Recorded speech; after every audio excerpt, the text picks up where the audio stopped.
everyone, and thank you for joining our briefing today. Welcome to Flight Day 13 of the Artemis 1 mission, now halfway into this 25-and-a-half-day mission. Another milestone reached today as Orion reached its maximum distance from the Earth. And to tell us a little bit about the systems on the spacecraft and how the mission is going so far, we have a panel of briefers joining us from NASA headquarters. We have NASA Administrator Bill Nelson. And here at Johnson Space Center, I'm joined in the room by Mike Serafin, Artemis 1 Mission Manager, Rick LeBrode, Artemis 1 Flight Director, Howard Hugh, Orion Program Manager, and Vanessa Weich, Center Director at Johnson Space Center. Again, thanks for joining us. We have some media here in the room as well as on the phone. Ahead of taking questions today, just a reminder, you can press *1 to raise your hand in the phone to ask a question, and press *2 to lower your hand if your question has been answered. But before we get to those, we're going to turn it over to NASA Administrator Bill Nelson for some opening remarks. Thank you so much. Hi, everybody. Well, the NASA teams have been very busy over this holiday weekend because of the unbelievable can-do spirit. Artemis 1 has had extraordinary success and has completed a series of history-making events. So, for example, on Friday, for the first time, a human-rated spacecraft successfully entered that orbit for Artemis 1 called the Distant Retrograde Orbit. And then on Saturday, Orion surpassed the distance record for a mission with a spacecraft designed to carry humans into deep space. And that record before had been set by Apollo 13 at about 248,000 miles from Earth. And just over an hour ago, Orion set another record, clocking its maximum distance from Earth, 270,000 miles. And of course, Artemis builds on Apollo. Not only are we going farther and coming home faster, but Artemis is paving the way to live and work in deep space in a hostile environment, to invent, to create, and ultimately to go on with humans to Mars. Now, since the launch, we have been receiving critical data back, and there's a lot more to come. For example, many of us know Arturo Campos was a NASA engineer who developed a plan to bring the crippled Apollo 13 crew home safely. For a mission that something terribly went wrong, it's looked in the annals of NASA as one of the most successful missions because they saved the crew. Well, on the spacecraft now, Orion, is Commander Munican Campos' namesake, his namesake, aboard Orion. And this is a somewhat what we would call a mannequin, a Munican. He's outfitted with sensors to provide data on what crew members might experience in flight, and that data will continue Campos' legacy of enabling human exploration in deep space. Of course, we've said from the beginning, since this is a test flight, the biggest test after the launch is the reentry, because we want to know that that heat shield works at about 5,000 degrees Fahrenheit, almost half as hot as the sun. Coming in at 32 Mach, it's going to hit the atmosphere at about 200,000, at the ultimate entry point, and then it's going to dip down about 200,000 feet into the upper atmosphere at that 25,000 miles an hour. And then it's going to pull up and it's going to bleed off some of that speed to about Mach 22, 17,000 miles an hour. We've already learned a lot. And this team's resilience is just unbelievable. And it's incredible how smoothly the mission's gone. But it is a test. And that's what we do. We stress it and we test it. And when Orion comes home on the 11th of December, splashing down in a couple of weeks, we look forward to learning what all those sensors will have told us in order to be able to put 4 human beings on the top of Artemis 2. And then we're going to the moon, into lunar orbit in preparation for Artemis 3, where we will have 4 go into a lunar polar elliptical orbit that will then have 2 of the astronauts in the lander go down to the surface. That will be the first woman and the next man. So let me turn it over to Vanessa Weish. Vanessa is our great director out there at the Johnson Space Center. Hey, Vanessa, take it away. Okay, well, thank you, Administrator Nelson. And I believe we have a video that we're going to play, so we're going to play that video first. 5, 4-stage engine start. 3, 2, 1. Boosters in ignition. And liftoff of Artemis 1. We rise together, back to the moon and beyond.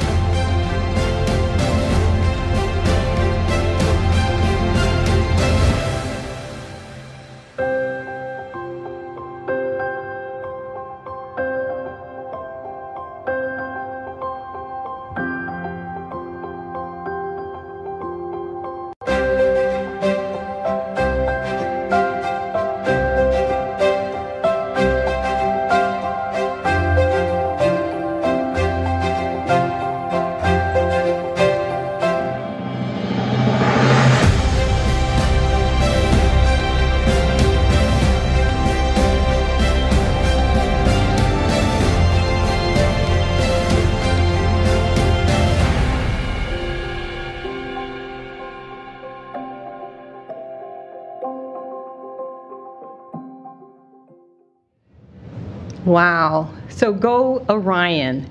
You know, this mission is just the success of many women and men from all across NASA. And then for Orion itself, Lockheed Martin and the flight control team. It's just a wonderful opportunity that I have. I've gone over to the control center and had an opportunity to talk with many of the members of the flight control team, people in the support rooms, back rooms, and thank them for their work. But now isn't a chance for me to publicly say thank you to each of them for all of the hard work that they've put into this mission. I also want to thank Howard Hugh as the program manager. I want to thank Rick LeBrode as the lead flight director, and I want to thank Mike Serafin as the mission manager. The mission is just going completely flawless. Of course, we're learning. There's things that we have to figure out about the systems themselves, but Orion is just performing so very well. This is a chance for us to talk about the fact that with Orion today, being a spacecraft that is in lunar orbit, we also have a spacecraft, the International Space Station, that's in LEO. So right now, our teams are controlling 2 spacecraft. And it's just amazing, the accomplishments that we've had, and many more to come. But with the Artemis program, as the administrator said, right here at NASA's Johnson Space Center, we're just super proud of the Orion. We're also working on the Gateway, which will be a platform in the lunar vicinity. We're building new suits. We're building rovers. We're working with the Marshall Space Flight Center on the lander. all of that so that we can continue to explore with our astronauts going into space. This mission is just a great success. It's the beginning. It will allow us to do Artemis II, where we will put our astronauts on board. The tests that are going on today, you're going to hear the mission management team, because Orion is performing so well, they're adding new test objectives to the mission. So that's a great thing. That lets you know that right now we're learning about this vehicle and preparing for going forward into the future. I did also just want to share that, right now we have spent this past weekend celebrating Thanksgiving, and our flight control teams did get an opportunity to celebrate Thanksgiving. And just want to say again, thank you to all of the people that are making this possible. It takes many, many people all around the world to make this happen. And with that, I just want to say thank you to each and every one of you. You're doing a great job, gentlemen. Thank you, Vanessa. And for additional opening remarks, we'll turn it over to Artemis Mission Manager Mike Serafin. Well, good afternoon, and thank you for those kind words, Administrator Nelson and Vanessa. Welcome to Flight Day 13 of our 26-day marathon. As Vanessa mentioned, we are looking at adding additional objectives, and the halfway point in this mission allows us and affords us an opportunity to step back and look at what our margins are and where we could be a little smarter to buy down risk and understand the spacecraft's performance for crewed flight on the very next mission. So this halfway point teaches us to number our days so that we can get a heart of wisdom, and adding 7 new objectives above the baseline that we agreed on to further characterize the thermal environment but also the propulsion system allows us to again get smarter for crewed flight. In terms of mission status, we are continuing to proceed along the nominal mission, and we passed the halfway point in terms of distance from Earth. We passed the halfway point in terms of time in the mission plan. And in terms of mission objectives, if you look back at Priority 1, which is demonstrate the vehicle at lunar reentry conditions, we bought down half of that on launch day by the rocket delivering us, the Space Launch System rocket delivering us to the point of translunar injection and setting up the initial conditions. We will not realize the second half of Priority 1 until entry, descent, and landing day, as Administrator Nelson described in his opening comments. In terms of Priorities 2 and 4, we are 25% complete, so we've got 31 of the 124 baseline objectives complete. We have 37.5% of those objectives in progress, or 46 of the 124, and then 37.5% yet to be started. A lot of those are essentially tied to entry, descent, landing in the post-splashdown time frame. So adding the 7, what we're calling real-time objectives, adds above and beyond that 124 objective content in terms of Priorities 2 and 4. And then Priority 3, retrieving the spacecraft, we will again achieve that on entry and splashdown and recovery day. We are starting our initial preparations for deployment of the recovery forces out at Naval Base San Diego. Our Exploration Ground Systems-led recovery operations team in the U.S. Navy have begun their preparations for what they call just-in-time training, and they are going to deploy tomorrow for that training and then come back to shore and then set up for recovery. In terms of the mission management team, we did meet, since the last time I was here to talk to you, we did meet on Tuesday, November the 22nd. It was a non-decisional meeting, 45 minutes, and we just largely statused the progress of the mission. We also met on Wednesday, November the 23rd. Again, that was largely a non-decisional meeting. We did go through the imagery findings to date, and we did discuss those, and there were no imagery findings of consequence through our integrated imagery team. And then the mission management team was off Thursday, November the 24th through Sunday, the 27th, largely because the mission is proceeding so well, and none of the anomalies or funnies that are out there are of consequence. We did meet today for 2 hours. It was a decisional meeting. We did close one of our anomaly resolution teams associated with the STAR trackers and the random access memory built-in test hardware that we're seeing a number of funnies on, and we essentially concluded that the hardware is performing as expected, and this is really just a byproduct of the flight environment.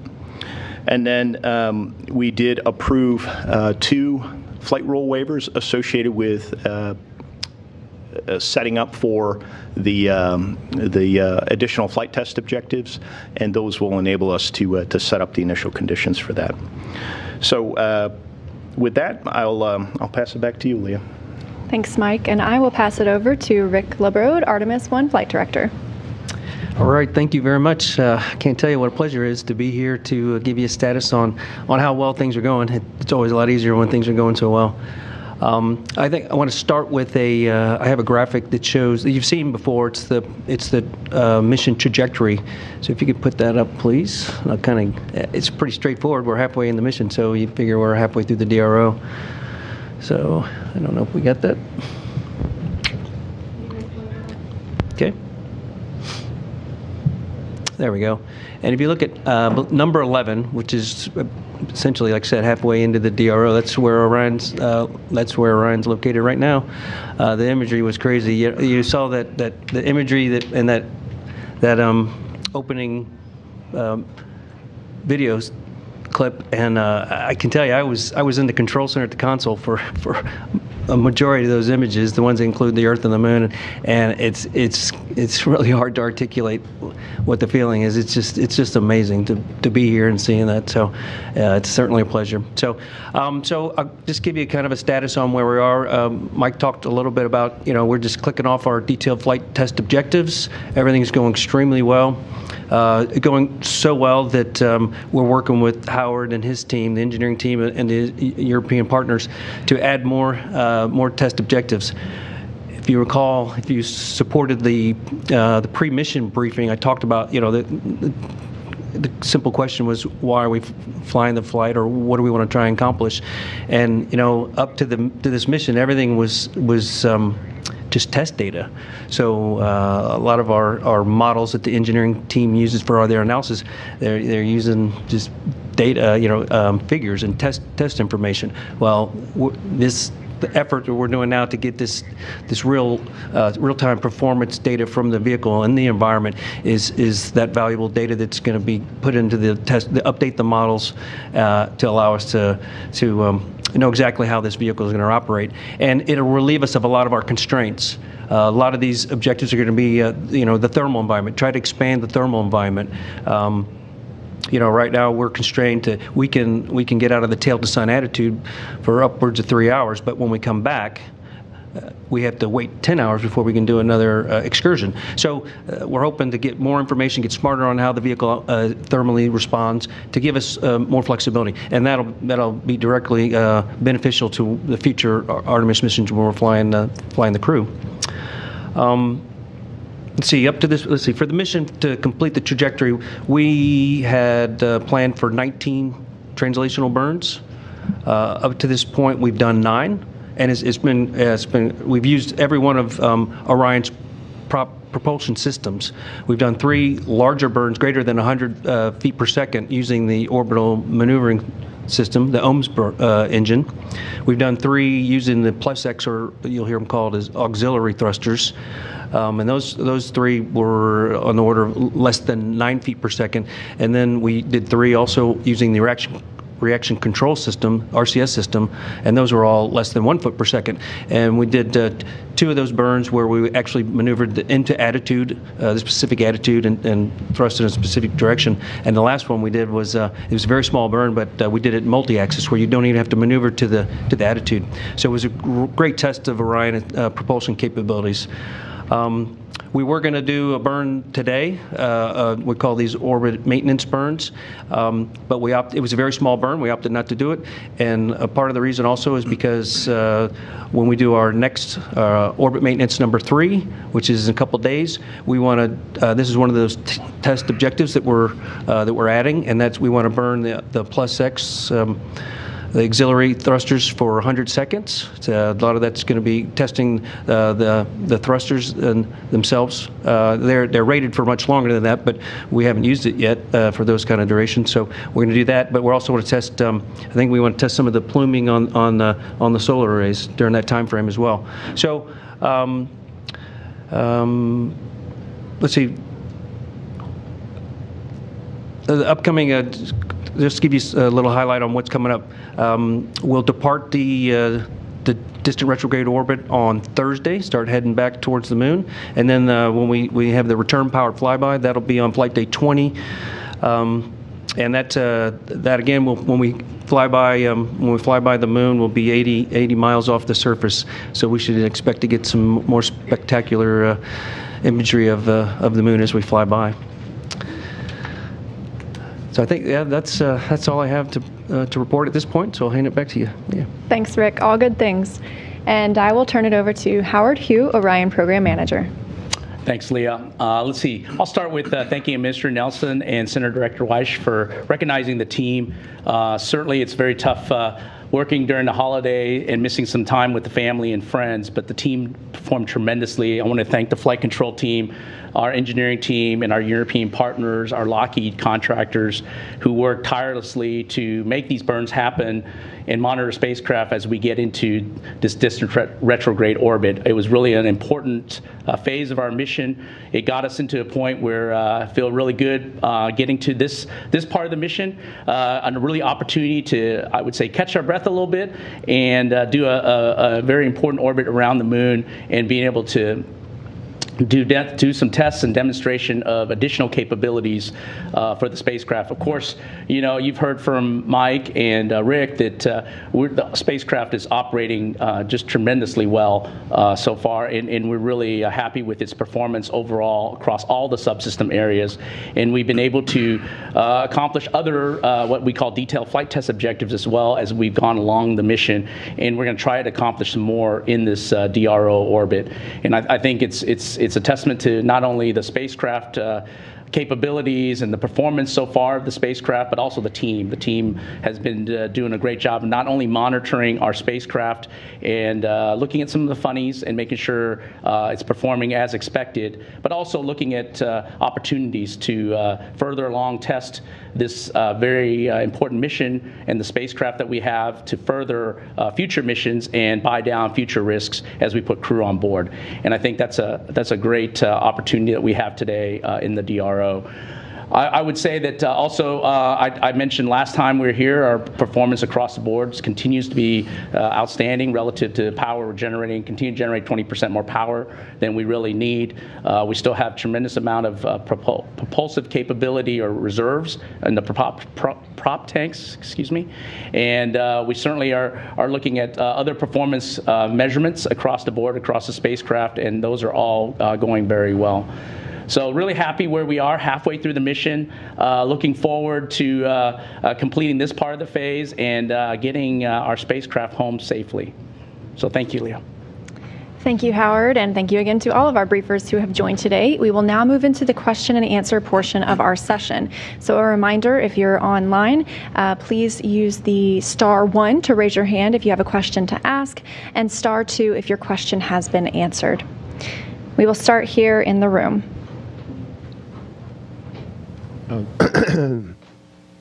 Thank you, Mark Carreau with Aviation Week and Space Technology. I know I'm leaning forward a little bit, but I'm wondering if you've received enough significant data from this mission so far that you can maybe update your planning dates for Artemis 2 and 3, even, an estimate or a season or a month or a year or... Do you want me to start with that one, Howard? And you can. Yeah, and I'll follow. Okay. That'd be great. Yeah, thank you for the question, Mark. We are starting to look at the Artemis 2 dates. We know that we need to refly some of the components from the Artemis 1 vehicle on the Artemis 2 vehicle, and we're looking at the detailed schedules there. It's a little bit early to say exactly what those are, but we did talk today in the mission management team about how the avionics boxes are performing that we plan to refly, and and they are performing very well. I don't know, Howard, if you have anything to add on that. Yeah, I would say that to add on what Mike's saying, I think it's really good that we're looking at and getting all this data, especially with the avionics boxes we need for Artemis 2 from Artemis 1. So we'll be making sure those get off the vehicle when we splash down safely and get the Artemis 1 crew module back. That will go into our Artemis 2 spacecraft. For Artemis 2, we're also right now in the flow, so we're working very hard to go as fast as we can. And we're learning a lot from our obvious Artemis 1 flow, and we'll incorporate those lessons learned into our Artemis 2. We still have a lot of testing ahead with Artemis 2 spacecraft, both the crew module and the service module that we need to accomplish. And I think after this mission, as the boxes come back from Artemis 1 and put on board Artemis 2, at the agency level, we'll be reviewing all our schedules across the board and stitching those together. So that's where we stand today. Yeah, and Mark, the only other point that I would add is, if you come back to our priority 3 objective, which is retrieve the spacecraft for programmatic cost savings and avionics reuse, that is baked into that retrieve the spacecraft objective. We had to work our way through a number of challenges just to get to launch. And we had, a variable mission duration, and we couldn't anchor the schedule activities until we got through the hydrogen leak challenges that we had, and the hurricane, and a whole host of other things. And then the launch date anchored which class of mission we were flying, and we are on a short class mission, a 26-day mission. So we're taking that into consideration now, and we're starting to work that into our schedules. Thank you. And just before we go to additional questions, a couple of things I wanted to note. Administrator Nelson and Center Director Vanessa Weich won't be able to join us for the question and answer portion. And then just a reminder to our media to please state your name and affiliation and to whom your question is addressed. So with that, back to the room. Thanks very much. Eric Berger with Ars Technica. 2 questions. First of all, for Mike, I think you talked about priority 1 objectives, and I'm just curious how much of the overall risk at this point you've retired. You've gone through launch, obviously. MMOD is looking pretty good, or was as of the last briefing. The 3 different classes of thrusters on Orion seem to be performing pretty well. So, landing is kind of the main objective left. So is that 50% of the risk, 75, 25? Just trying to get a sense of where your primary concerns are in terms of sort of overall risks retired. And Howard, there was a blog post about a loss of comms several days ago with Orion. I'm just wondering what the resolution of that issue was, and if that's something to be concerned about going forward. Okay, I'll start, Howard, and you want to follow up on the blog post? Yeah. Okay. Thanks. So again, thank you for the question, Eric. In terms of risk that's retired, we did talk pre-flight about the Pareto chart, which identifies our top risk drivers. Certainly, micrometeoroid and orbital debris, which is our top risk driver, is in play until we get out of the space environment. But being halfway through the mission puts us roughly halfway through that risk, because it is a function or a byproduct of how long we're in the spaceflight environment. We had other risks associated with first-time flight of the rocket and the overall system performance of the rocket, the integrated avionics and software risk, and RS-25 engine. All of those have been retired. We have a demonstrated rocket. In terms of the spacecraft, some of those have been bought down, but some of them are not going to be retired from a mission standpoint until we get to landing day, specifically the parachute and parachute deploy system, and then the heat shield. So that, again, comes back to our priority 1 objective. The rest of the risk drivers that come to mind, we certainly have done a much better job of characterizing the overall system performance, and I think we are buying down some of that. So that's kind of a, if you're looking at our top 10 risk drivers, some of them have been retired, some of them are still in play, and some of them won't be realized for good or bad until we get to entry, descent, and splashdown day. And I'll turn it over to Howard for the blog question.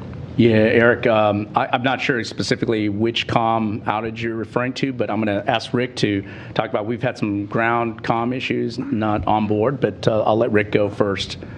Yeah, so if it's the one I believe you're thinking about, in order to make sure we get enable comm from the vehicle, Flight Controller and Mission Control Inco has to send a command to get the onboard comm system configured, and then the ground controller, also flight control position and mission control, coordinates with the Deep Space Network engineers, gives them what the configuration of the vehicles can be. Then they actually load the parameters to configure their network to support it. So it's complex. And we've changed things since the beginning of the mission is to give us more capability, open the bandwidth. So we've added 2 more modes. They're based on data rates, and then we go uncoded, which then doubles our bandwidth. So we're not using a coding scheme to improve our signal-to-noise ratio, which allows us to actually bring down more data. Do that streaming. When we started streaming the video, it was because we were able to open the bandwidth, which allows us to do file transfers, bring the data off the vehicle, and also do the streaming video. Well, it was simply a misconfiguration at the Deep Space Network, where they were set up for a data rate that the vehicle was not set up for, and it just going through the troubleshooting process finally figured that out, and then we recovered. Once we got the right data rate, we recovered the return link.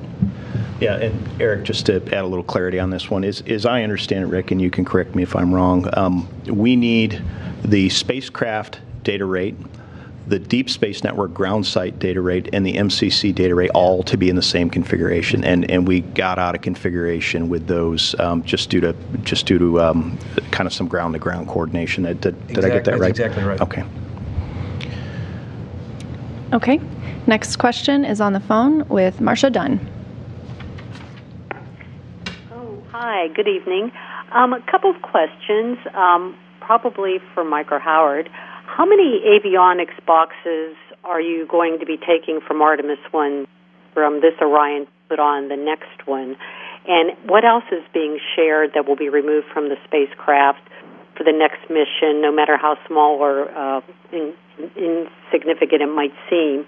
And then secondly, for Splashdown Day, how many people and craft do you expect to be part of the recovery effort? How many people and how many ships, planes, helicopters? I'm just looking for a big picture. Thanks.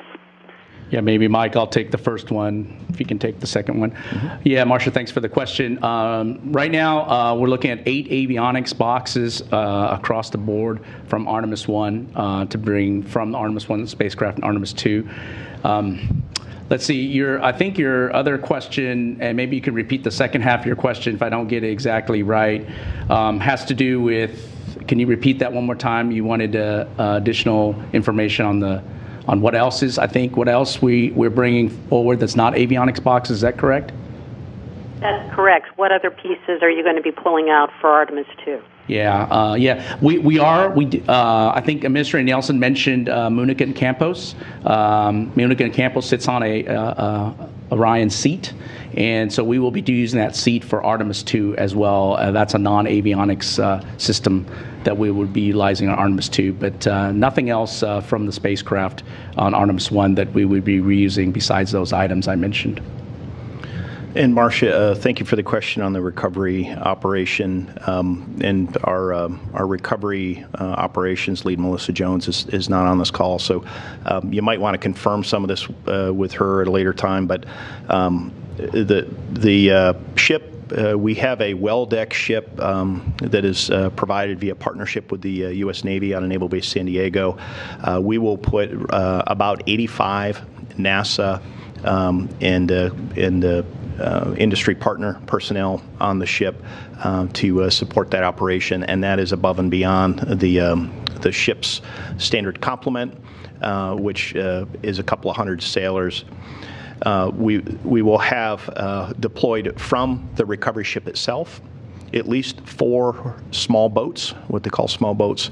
2 of those will be what they call rigid hull inflatable boats, and then 2 of those will be kind of smaller rafts. And then we'll have 2 helicopters deployed from the flight deck, one to support some of the imagery observations associated with the parachute deploy and splashdown, and another one to support locating the objects that are jettisoned from the spacecraft as it descends, things like the forward bay cover and some of the parachutes as part of the parachute deployment sequence. And then we'll have at least one aircraft at a higher altitude capturing imagery. So that's kind of a broad picture of it. We can get you more details at a later time. Okay, next up we have David Curley with Discovery Channel.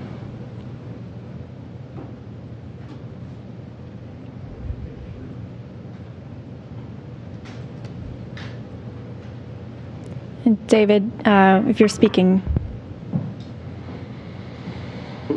Sorry about that. I was having a little trouble. Can you hear me now? Loud and clear. I guess this is for Howard. Quick question. What kind of data are you getting from inside the capsule in the environment the astronauts would be in? Specifically, are the temperatures right? What are you seeing so far inside?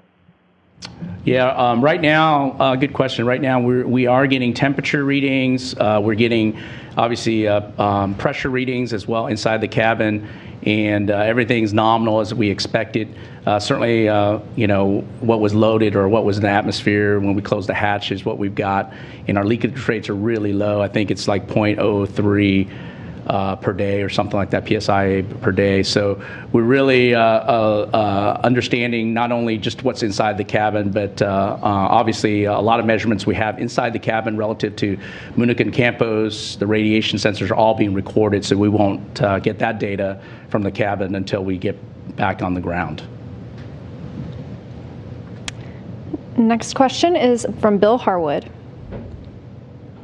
Thanks. I got two quick ones, one for Mike and one for Howard, I think. Is the Star Tracker issue you've mentioned a couple of times, is that the most significant problem you've had with Orion? Or is there anything else that's provide worry, or maybe not worry, but required a similar level of troubleshooting? And I wasn't clear how you resolved that, or if you just decided that's just the way they operate and we understand how it works now and that makes it okay, or if there's something you had to do about that. And Howard, can you tell us what those 8 boxes are? I know it's probably buried in the press kit somewhere, but I can't remember what the avionics boxes are that you're going to take off Artemis 1 and put on Artemis 2. Thanks. Okay. Yeah. Hey, Mike. Let me maybe I'll address both questions if you don't mind, and you can add to it. I think with the Star Tracker, it's certainly the highest visibility. When we first we had a couple issues where we took, I think, a radiation hit on the space on the Star Tracker itself, and we also had this issue with a bit flip relative RAM where inside the box itself, it has error detection correction automatically.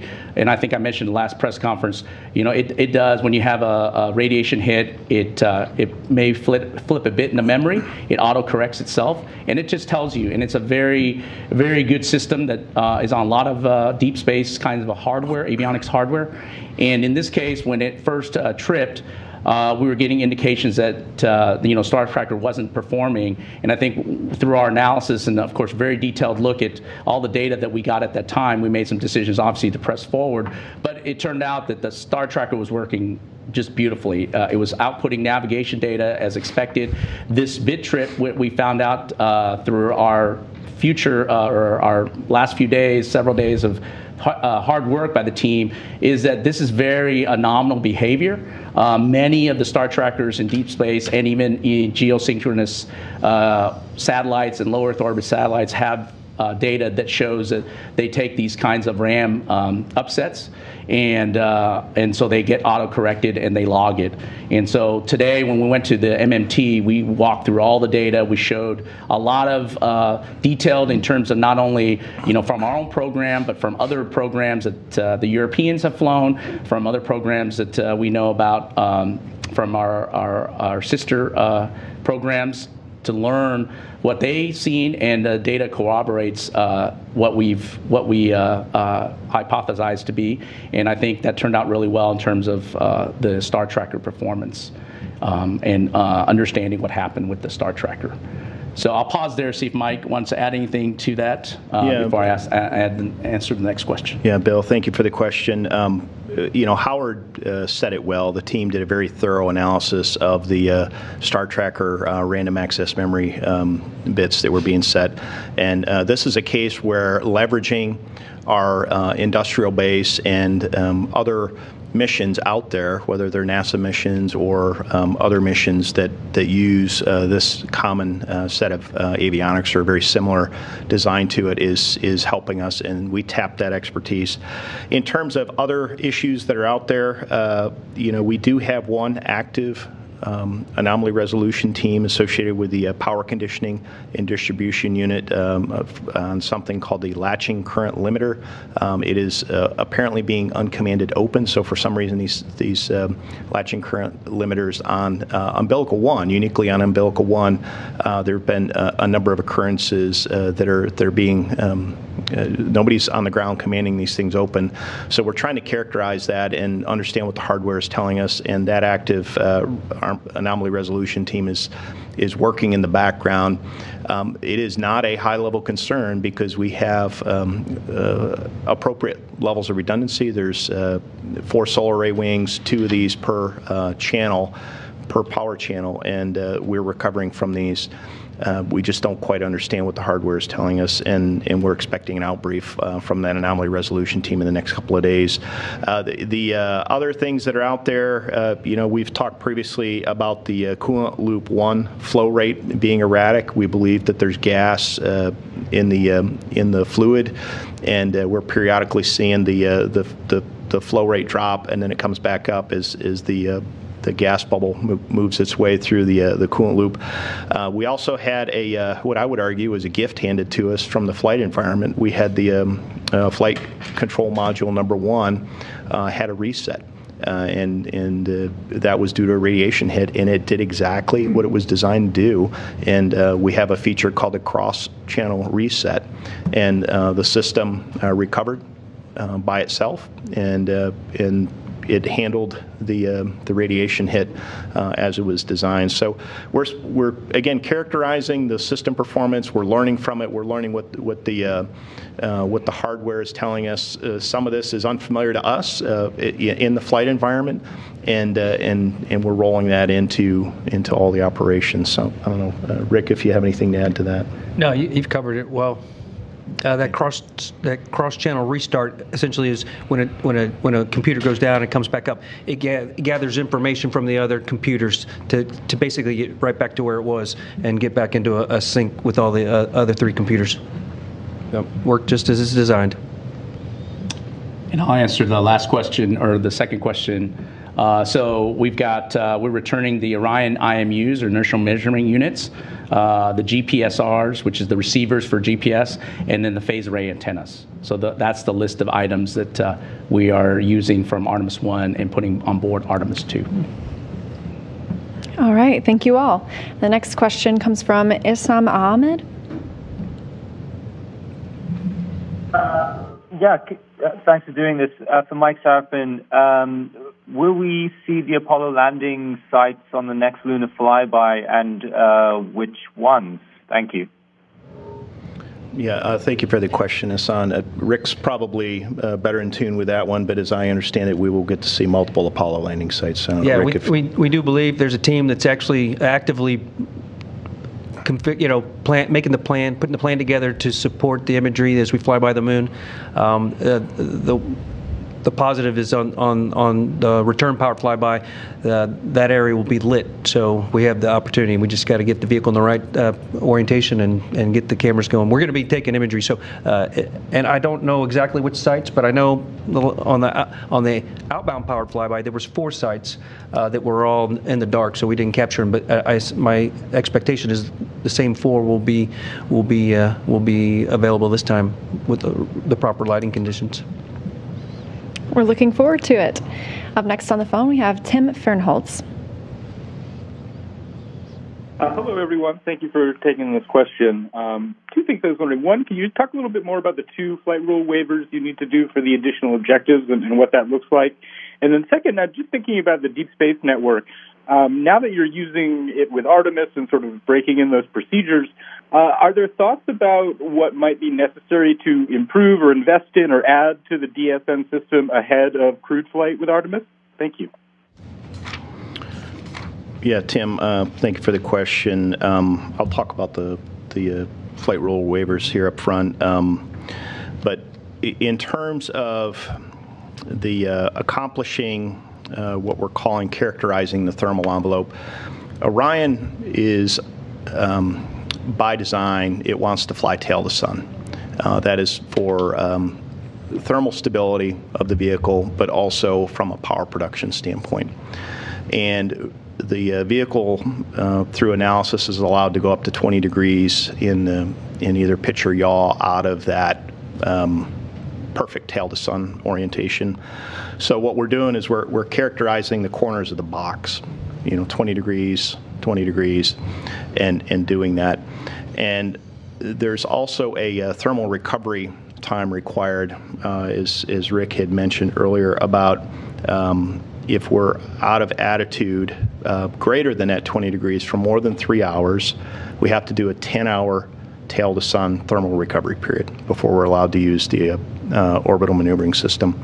So the waiver was specific to the thermal analysis requirements and the desire to gather some of the data on that thermal envelope expansion, and that is consistent with a test flight. We want to do envelope expansion and validate our models. I don't know, Rick, if you have anything to add on the flight rule waivers. No, you covered it. Okay. Well, that was for the first one. I think the second one, you going to cover that one? I'm trying to remember. The second one was for the solar array positioning constraints, yes. Right? We for the various burns that we do with Orion, we have specific attitudes or positioning that we put the solar array wings, and that's to prevent damage from plume impingement from the reaction control thrusters. And for this 100-second plus X test, we want to put the position of the arrays different than what had been previously analyzed and was considered approved, and that's why we're waiving. And this is to gain the data that we want. That's specifically why we're doing the test. So that's the rationale for that waiver. Yeah, and thank you for the reminder. So that the specific constraint that we're trying to avoid is not a plume impingement or a load constraint on the solar array wing. It has to do with the radiant heating from the engine that's in proximity to the solar array wing. So those were the two waivers that were approved, and they are specific to these test conditions and specific to the objectives that were set up. These are not just what I'll call generic waivers for operations across the mission, and we did make that clear today. Hey, Mike, would you mind? I'll jump in with a couple fine points relative to that. From a spacecraft perspective, Mike talks about the 20-20-20 degree envelope. I mean, we've already analyzed this as pre-mission. We know that we can operate in these regimes. There were some flight rule constraints relative to the two pieces, the OMZ or the main engine, and then also the star tracker was also. So I think from an overall risk perspective, that's why we talked about pressing forward with this particular objective, is because we feel like through our pre-mission analysis that we're able to operate in those boundaries. We just want to make sure in this real flight environment that we get to those corners of the boxes. So that's one piece, and that's the same for the arrays. The arrays, we've tested and certified them to be in these configurations, although we didn't nominally want to operate them in that because of what we need to do for the mission. But now as we do the flight test objectives, there's no risk with the hardware in terms of where we want to park these arrays for this test. So I just want to make sure that was clear, Mike. Yeah, thank you for that, Howard. Mm-hmm. And then Tim, you had a second part to your question. I'm forgetting the second part. No worries. Thank you for the detailed explanation. I was just asking about, given sort of the work through of the process with the Deep Space Network, is there any thought to investing in, further capabilities or improving that network ahead of crewed flight when it may be more important to get that communications done quickly? Yes, Tim. The answer is yes. We are very mindful that the Deep Space Network has many customers, and Artemis is one of those. But there are many science missions out there. There are many space technology missions and other partnership missions out there. So as we expand the portfolio of Artemis capabilities, whether it's Gateway or the Human Landing System, and some of the surface operations and surface systems, as we get further into the manifest, we are acutely aware that we need to improve the communications and tracking and navigation assets out there. So we do have additional investments planned in the Deep Space Network. I don't want to get ahead of that because there's probably a procurement that's in play ahead of us on that. Okay, next question is from Kristen Fisher with CNN. Hi, everyone. This question is for Senator Nelson, if he's still on. If not, I guess, Mike, it might be for you. But given the fact that this mission, Artemis 1, is going so well, wondering if we could get an update on when a crew may be announced for Artemis 2. Thank you. Yeah. Hi, Kristen. Thank you for the question. We've purposefully deferred that decision until after Artemis 1 is successfully complete. We want to get through a demonstration of our human transportation system before we name a crew for a number of reasons. One is just time between missions. We need to understand the time between Artemis 1 and 2. It is possible to be in training too long. And we need to find the sweet spot relative to the training time for the crew. But once a crew is named, they're going to be highly sought after people, and there are other responsibilities for astronauts in the astronaut office, and we need to keep that in mind as well from a workload and just kind of an overall flight crew availability standpoint, and their time is precious, so we've purposely deferred that until after Artemis 1. I don't have a specific date for you, but it will be after the mission. Thank you. And our next question is from Jem Siegel. Hi, everybody. Thank you for taking my question today. What will be the approximate length of the Artemis 2 mission? And secondly, roughly how many NASA and partner people are involved in monitoring Artemis 1? Thank you. Okay. I'll take the mission length, Rick, and you want to take the team, and Howard, you want to talk about the size of your teams?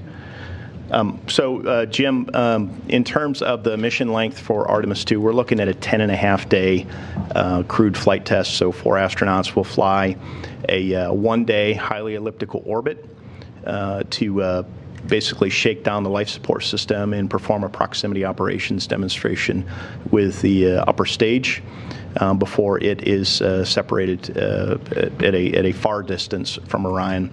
And then at the end of that 1-day high Earth orbit, Orion will essentially perform a mission completion maneuver and use the service module to perform the translunar injection maneuver and put itself on a free return trajectory about 4.5 days out and about 4.5 days back. So it'll be a little over 10 days, and that's our Artemis 2 plan. So, Rick, do you want to talk about your team, and Howard, do you want to talk about your teams as well? Sure.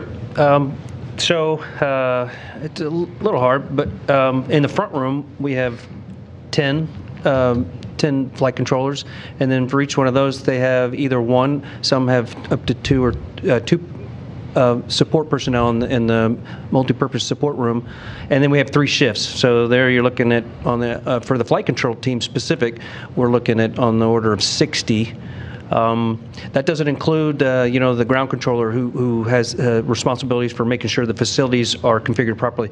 There's quite a few of those people, and I couldn't give you a number, but I'm guessing probably another 5, so 15. So we're looking around 75 people inside MCC. It's a pretty close number.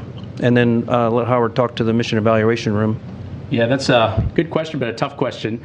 I think same with Rick. I would estimate maybe 10 consoles in the mission evaluation room, which is the support from an engineering perspective.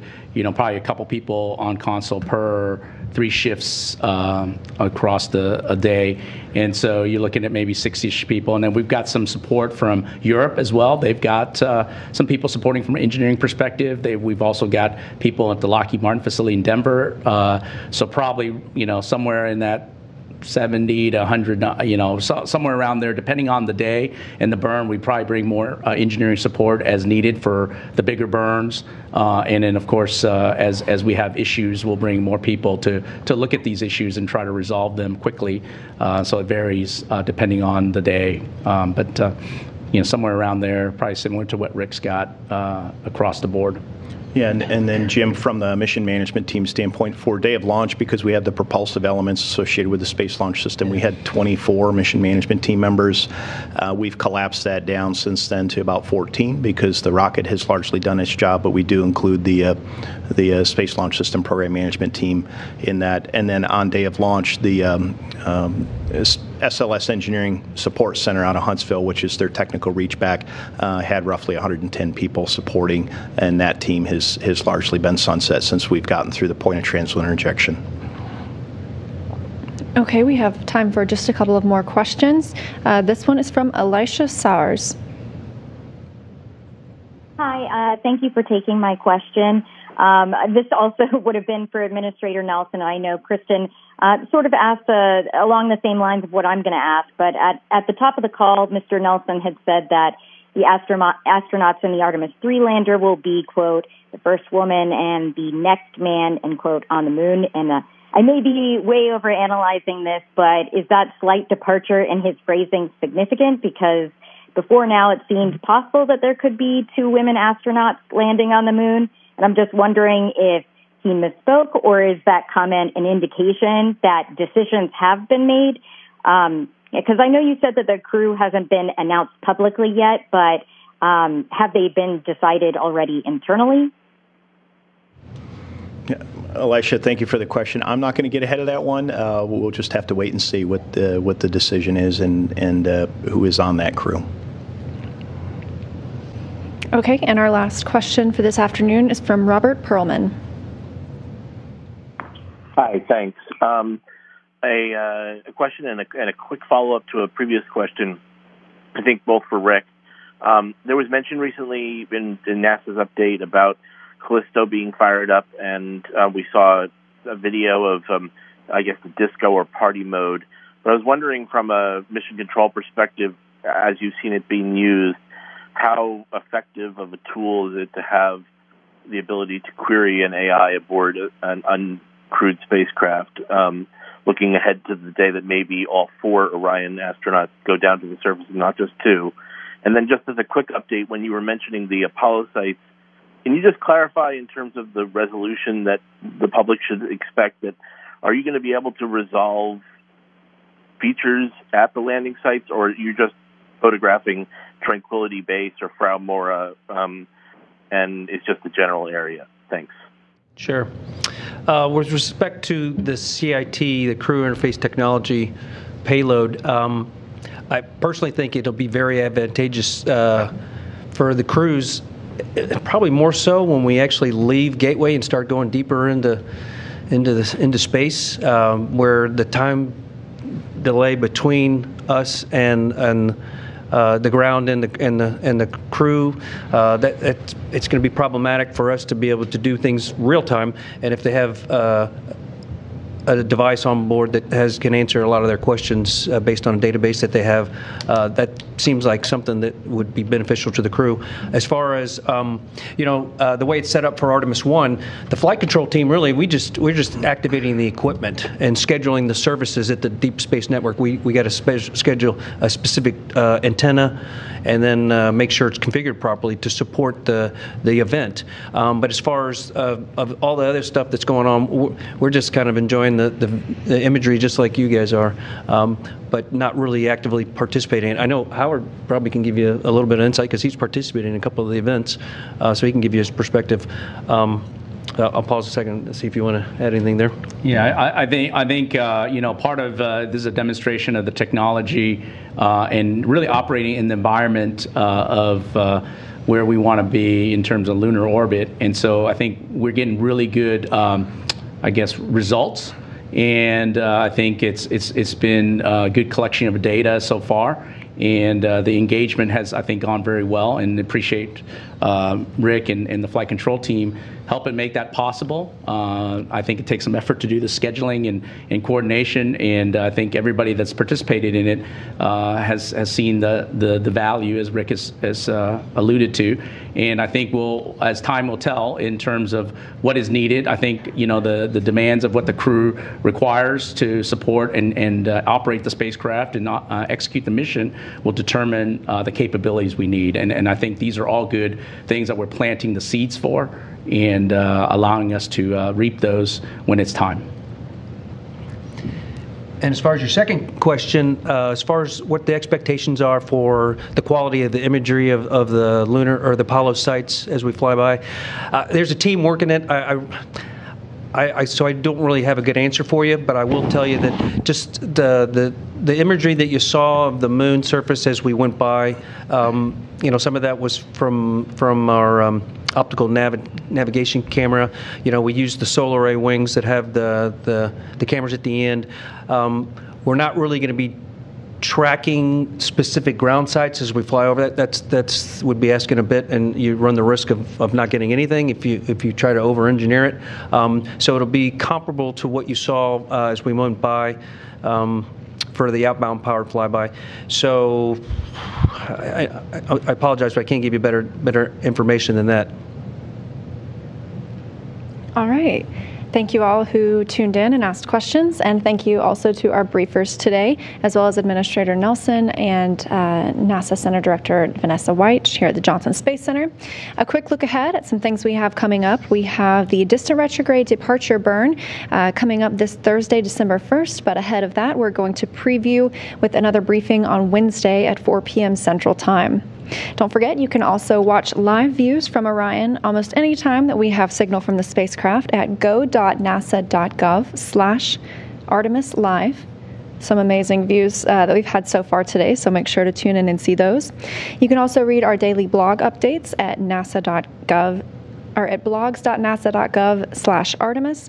And of course, don't forget, you can see the latest imagery and videos on our Flickr account at flickr.com/photos/NASA2Explore. That'll wrap it up for us here today at Johnson Space Center. Thank you all for tuning in, and we'll see you again soon.